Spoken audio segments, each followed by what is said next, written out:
Hi పిల్లలు, praise the lord. గతంలో మనము గిరాసేనుల దేశంలో సేన అనే అపవిత్రాత్మల చేత బాధపడుతున్న ఒక వ్యక్తిని యేసయ్య బాగు చేసిన కథను విన్నాం కదా. ఈ దినము యేసయ్య చేసిన మరొక అద్భుత కార్యాన్ని గురించి చెప్పుకుందాం. ఆయన అక్కడి నుంచి అంటే గిరాసేనుల దేశం నుంచి తిరిగి వస్తూ ఉన్నాడు. అయితే జనసమూహం అంతా కూడా ఆయన దగ్గరగా ఎప్పుడు ఉంటారు కదా. అలాగా ఆయన ఇంకా సముద్ర తీరాన్నే ఉన్నాడు. అయితే అక్కడికి ఒక సమాజ మందిరపు అధికారి వచ్చాడు. అతని పేరు యాయీరు. అతని పేరు ఏం పేరు పిల్లలు? యాయీరు. అతడు ఆయన దగ్గరికి వచ్చి ఆయన పాదముల మీద పడ్డాడంట. పడి అడుగుతున్నాడు, నా చిన్న కుమార్తె చావనై ఉన్నది, అది బాగుపడి బ్రతుకున్నట్లు నీవు వచ్చి దాని మీద చేతులుంచవలనని ఆయనను మిగిలా బతిమాలు కొనగా ఆయన అతనితో కూడా వెళ్ళాను. చూసారా పిల్లలు, అతడు వచ్చి ఆయన కాళ్ళపైన పడ్డాడంట.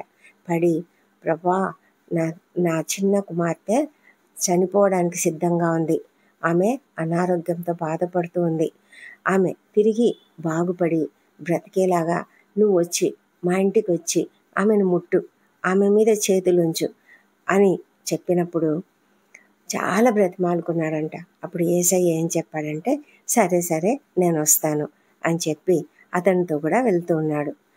ఆ జనసమూహం ఉన్నారు కదా, చాలామంది, వాళ్ళు కూడా ఆయనను వెంబడిస్తూ ఆయన మీద పడుతూ ఉన్నారంట. మధ్యలో మరొక అద్భుతం కూడా జరిగింది. ఏంటంటే 12 ఏళ్ల నుంచి రక్తస్రావ రోగం కలిగిన ఒక స్త్రీ ఆయన వస్త్రం మాత్రం ముడితే చాలు నేను బాగుపడతాను అనుకొని ఆయన వస్త్రాన్ని ముట్టి బాగుపడింది. వెంటనే ఆమె స్వస్థపడింది. ఆమెను గురించి ఆయన వాకబు చేశాడు. ఆమె ఎవరు ఏంటి ఆమెను గురించి అడిగి, అమ్మా,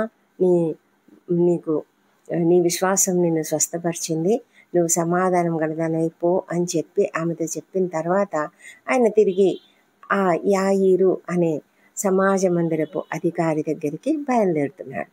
అయితే ఏం జరిగింది, సమాజ మందిరపు అధికారి ఇంటి నుంచి కొంతమంది వచ్చారంట. వచ్చి, అయ్యో, ఇంకెందుకయ్యా నువ్వు బోధకుని శ్రమ పెడతావు, నీ కుమార్తె చనిపోయింది, నువ్వు ఇంకా ఆయనను శ్రమ పెట్టొద్దు, పర్లేదు ఆయన రాకపోయినా పర్లేదు, నువ్వు ఇంటికి రా, ముందుగా ఆమె చనిపోయింది అని చెప్తున్నాడు. ఎందుకంటే వాళ్ళ ఉద్దేశం ఏంటి, దేవుడు చనిపోయిన వాళ్ళని ఏం చేయలేడు, బతికి ఉండి అనారోగ్యంతో ఉంటే వాళ్ళని బాగు చేస్తాడు, అంతేగాని చనిపోయిన వాళ్ళని నేనేం చేస్తాడు అన్నట్లుగా వాళ్ళు, ఆమె చనిపోయింది, ఇంకా నువ్వు బోధకుని శ్రమ పెట్టొద్దు అని చెప్తున్నారు. అప్పుడు యేసయ్య అన్నాడు, నువ్వు అస్సలు భయపడొద్దు, నమ్మిక మాత్రం ఉంచు అని చెప్పాడు. వాళ్ళంతా ఏదో చెప్తున్నారు, వాటిని లెక్క పెట్టొద్దు, వాటి గురించి బాధపడొద్దు. వాళ్ళు చెప్తున్నారు కదా మీ అమ్మాయి చనిపోయిందని. నో, అస్సలు అలా కాదు, నువ్వు భయపడొద్దు, నమ్మిక మాత్రం ఉంచు. నమ్మకం అంటే ఏంటి పిల్లలు? మనము యేసయ్యను నమ్మాలి, యేసయ్య చెయ్యగలడు అని నమ్మాలి. మీరు నమ్ముతున్నారా? మనం అలా నమ్మితే యేసయ్య మన పట్ల తప్పకుండా అద్భుతం చేస్తాడు. మనం నమ్మకపోతే మరి అది జరగదు. అందుకే కదా మార్కు సువార్తలోనే ఆయన ఇంకొక చోట ఏం చెప్తాడంటే, మీరు ప్రార్థన చేసి అడిగినవన్నీ పొంది ఉన్నామని నమ్మండి అని చెప్తాడు. అంటే మనం పొందుకున్నామని నమ్మాలి. ఈ యాయీరు అనే అధికారితో కూడా యేసయ్య ఏం చెప్తున్నాడంటే, నమ్మకం మాత్రం ఉంచుకో, నువ్వు భయపడొద్దు, వాళ్ళందరూ ఎన్నో చెప్పారు కదా, వాటి గురించి నువ్వు బాధపడొద్దు అని చెప్తూ ఉన్నాడు. చెప్పి ఆయన తన శిష్యులు 3 చాలా ముఖ్యమైనటువంటి శిష్యులు, పేతురు, యాకోబు సహోదరుడు యోహాను, వీరిని మాత్రం తీసుకొని తన వెంబడి తీసుకువెళ్ళాడు. వెళ్ళి సమాజ మందిరపు అధికారి ఇంటికి వచ్చాడు. సాధారణంగా ఎవరైనా చనిపోయారనుకోండి ఒక ఇంట్లో, ఆ ఇంటికి మనం వెళ్తే ఏం చూస్తాము? అందరూ సంతోషంగా ఉన్నట్లు చూస్తామా? కాదు, అందరూ దుఃఖిస్తూ ఉంటారు, ఏడుస్తూ ఉంటారు. ఎవరైతే చనిపోయారో ఆ వ్యక్తి గురించి చాలా బాధపడుతూ దుఃఖిస్తూ ఉంటారు కదా, ముఖ్యంగా ఇంట్లో వాళ్ళు. అదేవిధంగా ఇక్కడికి వచ్చేసరికి ఆ సమాజ మందిరపు అధికారి ఇంటికి వస్తే అక్కడ చాలామంది ఏడుస్తూ ప్రలాపిస్తూ ఉన్నారంట. మరి యూదా దేశంలో అయితే అలా ప్రలాపించడం అది ఒక ఆనవాయితీ. ఎవరైనా చనిపోయినప్పుడు ఆ విధంగా ఆ ఇంట్లో వాళ్లకు ఊరట కలగడానికి, ఆదరణ కలగడానికి వారు అలా ప్రలాపిస్తూ ఉంటారు. అప్పుడు ప్రభువు చూసి అన్నాడు, ఎందుకు ఇలా మీరు బాధపడుతూ దుఃఖపడుతూ ఉన్నారు? మీరు అస్సలు ఏడ్చొద్దు. మీరు గొల్లు చేసి ఎందుకు ఏడుస్తున్నారు? ఈ చిన్నది నిద్రిస్తున్నది కానీ చనిపోలేదు అని వాళ్ళతో చెప్పాడు. ఎందుకంటే వాళ్ళు గట్టిగా ఏడుస్తూ ఉన్నారు, ప్రలాపిస్తూ ఉన్నారు. అందుకని ఆయన అన్నాడు, మీరు ఎందుకు గొల్లు చేస్తున్నారు? ఏడ్చొద్దండి, ఈ చిన్నది నిద్రిస్తూ ఉంది కానీ చనిపోలేదు అని చెప్పినప్పుడు వాళ్ళందరూ ఆయన ఎగతాళి చేశారంట. అదేంటి, ఆ పాప చనిపోతే నీవేంటి ఇలా అంటున్నావు? బోధకుడా, నిద్రిస్తున్నదని చెప్తావేంటి? ఆమె నిద్రించడం లేదు, చనిపోయింది. నీకు తెలియడం లేదా?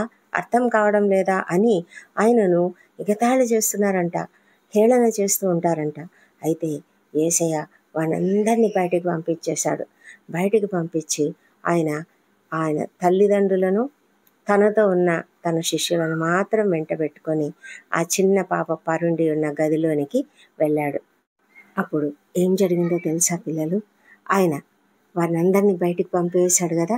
ఆ చిన్నదాని తల్లిదండ్రులు మాత్రం పెట్టుకొని అక్కడికి వెళ్ళి ఆ చిన్నదాని చేయి పట్టి తలీతా కుమి అని చెప్పాడంట. ఆ మాటకు చిన్నదానా లెమ్మని నీతో చెప్పుచున్నానని అర్థము. వెంటనే ఏం జరిగింది తెలుసా? ఆ అమ్మాయి లేచింది. ఆ అమ్మాయి అద్భుతంగా, అంతసేపు చనిపోయింది అనుకున్నటువంటి ఆ బిడ్డ లేచింది. ఎంత అద్భుతం కదా పిల్లలు! ఆయన మాటలో శక్తి ఉన్నది పిల్లలు. ఆయనను నమ్మినట్లయితే మన జీవితంలో అసాధ్యమైనవన్నీ కూడా సుసాధ్యంగా మారిపోతాయి. అందుకే మనం తప్పకుండా ఆయనను నమ్మాలి. యాయిరుతో ఆయన చెప్పాడు కదా, భయపడొద్దు, నమ్మిక మాత్రం ఉంచమని. యాయిరు కూడా అలాగ నమ్మాడు, అద్భుతాన్ని పొందుకున్నాడు. ఆ పాపకు 12 సంవత్సరాల వయసట. అయితే ప్రభు ఏం చెప్పాడు తెలుసా? ఎవ్వరు కూడా జరిగింది ఎవరికి కూడా తెలియజెప్పొద్దు అని గట్టిగా వారికి ఆజ్ఞాపించాడు.